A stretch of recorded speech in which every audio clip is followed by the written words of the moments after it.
And John Lasseter he's a great partner to work with because he would always kind of stress, okay, really, really celebrate what makes 8-bit, so kind of appealing and simple. Which means simplified, repeating patterns, simplified colors. Back then, they didn't have a lot of high resolution. They had to take a very small image and scale it up.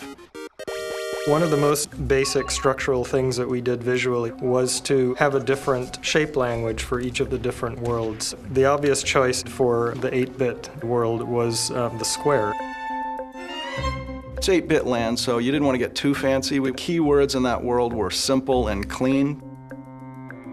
It was a really hard struggle to find that nice place where you believe it's a finished frame in a film, yet it's got a simplicity to it. Because we were stripping out so much detail, so much of the shading.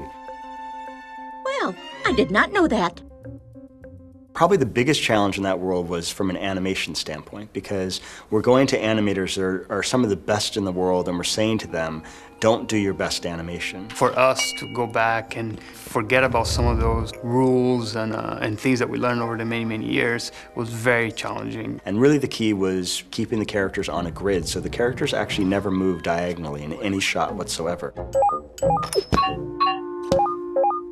There was no real kind of banking of the head. There was no real complex movements. We took all that out.